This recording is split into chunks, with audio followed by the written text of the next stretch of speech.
so happy to be here.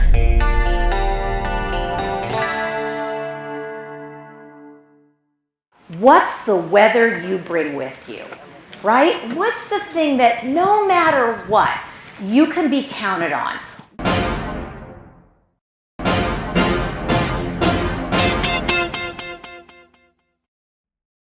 Most New York traffic cops, even though they're fabulous, tend to have this attitude.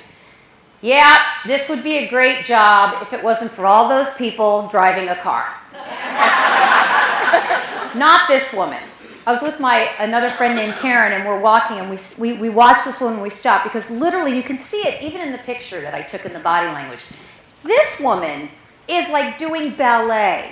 She's leaping, she's jumping, she's smiling, and she's literally going to people, come on, sir, you can do it, let's go, very good. Ladies, let's cross the street. All righty then, here we go. This is how, it's like she's doing opera.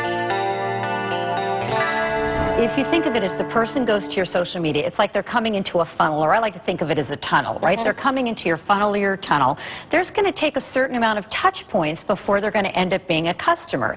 If you're selling something to someone that costs $19.99, well, maybe it only takes 1 or 2 touch points. But if you're selling something that costs $100,000, it's going to require more touch points. So by getting someone on email, you have the opportunity to continue to touch base with them. We're so used to this, like, oh, it's social media, we're just putting where we are and what we're eating and what we're doing, that we don't stop to think about it's probably going to be there forever, right? And how is it really coming across?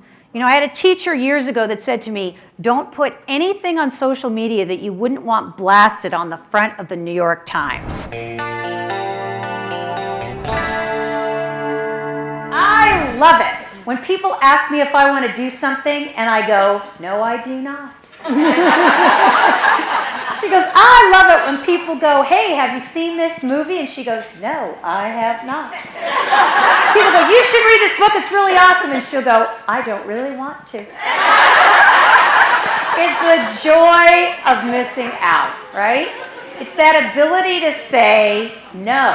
I've noticed a definite downward trend as a branding expert in service overall across the board in many industries. You know, we all thought technology was going to make things easier, better, smoother, but in some ways it's dehumanized a lot of these experiences. The thing we go to the most often, because it's the safest and the easiest, is describing what we do. But the other part of the brand that's really critical is the results. Like, what are the results and the outcomes and the impact of our work? That's really an important piece that your people have to be skilled in. You have to be, and they have to be skillful in talking about, here's what we do, but here's the results that come from that.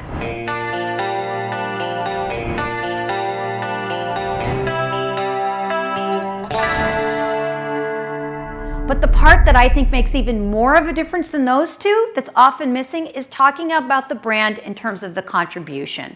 What is the character of the brand? What are the qualities of the brand? What is it that we really feel that we're bringing and the company's bringing that's making a difference? Here's what they found out. They found out that appearance was only 8% of leadership presence. Important, but only 8%.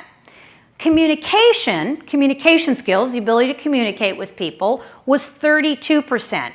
But 60%, that's a lot, 60% of leadership and leadership presence was gravitas. Has anybody seen this commercial? It's fabulous. And they said, this is an apple. Some people say it's a banana, and people can even scream that it's a banana, and they can even shout over and over it's a banana, but it's still an apple, right?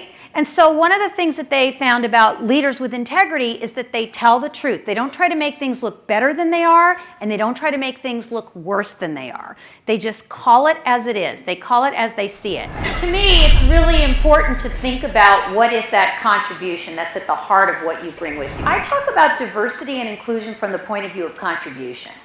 Because think about it like this, right? You have these teams that you work with in your organizations, in your groups. And if everybody has a similar contribution, then what happens is you get weighted toward this one way of thinking about something. So part of what the onus is on us as leaders is to consciously make an effort to have a diversity of contribution.